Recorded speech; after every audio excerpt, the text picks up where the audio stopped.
SS TV. Hi, welcome to SS TV. ఈరోజు Bigg Boss episode ఏం జరిగిందో తెలుసుకుందాం. యాక్చువల్గా ఈ వారం ఎవరు వెళ్తారని అనుకున్నామో ఆవిడ ఇంటి నుంచి బయటకు వెళ్ళిపోయింది. ఇంట్లో గొడవలు ఈ విషయాలన్నీ పక్కన పెడితే మాధురి ఖచ్చితంగా వెళ్తుందని అనుకున్నాము. అదే విధంగా జరిగింది. రీతు వల్ల పవన్కి ప్రాబ్లం అయ్యేలా ఉందనుకున్న పవన్ ఆ రోజు బిహేవ్ చేసిన దాన్ని బట్టి ఖచ్చితంగా కిక్డ్ అవుట్ అని మనం క్యాప్షన్ పెట్టి మనం ఆ రోజు రివ్యూ ఇవ్వటం జరిగింది. అలాగే నాగార్జున గారు కూడా పవన్ నువ్వు బయటికి వెళ్ళిపో, బ్యాగ్ సర్దేసుకో అని చెప్పేశారు. సో అందరూ కూడా పనిష్మెంట్ ఇవ్వాలని అన్నారు. ఎందుకంటే వాళ్ళిద్దరి మధ్య ఎలాంటి బాండింగ్ ఉన్నా కూడా, ఎంత స్ట్రాంగ్ బాండింగ్ ఉన్నా, వాళ్ళ లవర్స్ అన్న, ఈవెన్ వైఫ్ అండ్ హస్బెండ్ అయినా కూడా ఒక అలా టెలికాస్ట్ అవుతున్న షోలో, ఒక లైవ్ షోలో అట్లా బిహేవ్ చేయడం అనేది కరెక్ట్ కాదు.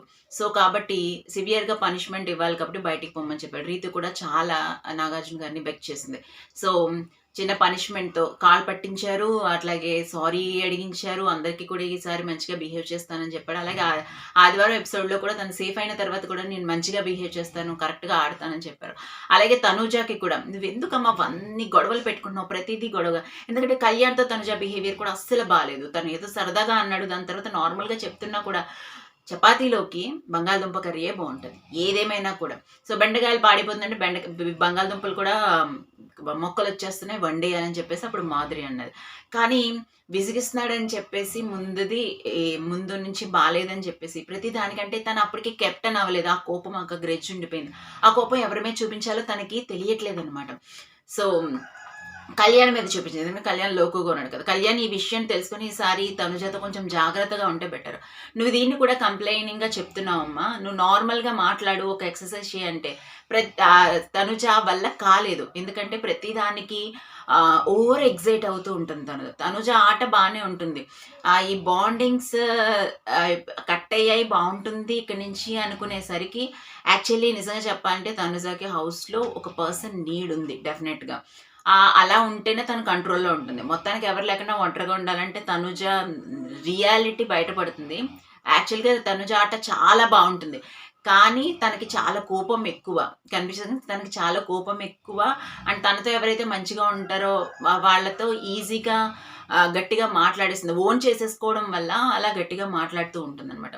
సో నాగార్జున, నువ్వు ఇది కంటిన్యూ అయితే నీకు కరెక్ట్ కాదు, నువ్వు టాప్ 5లో ఉండవలసిన పర్సన్వి, నువ్వు జాగ్రత్తగా ఆడని తనుజకి హింట్ ఇచ్చారు. సో తర్వాత మాధురి అసలు ఇంట్లోంచి బయటికి వెళ్ళిపోతుందని మనం అనుకున్నట్టుగానే ఇంట్లోంచి బయటికి వెళ్ళిపోయింది.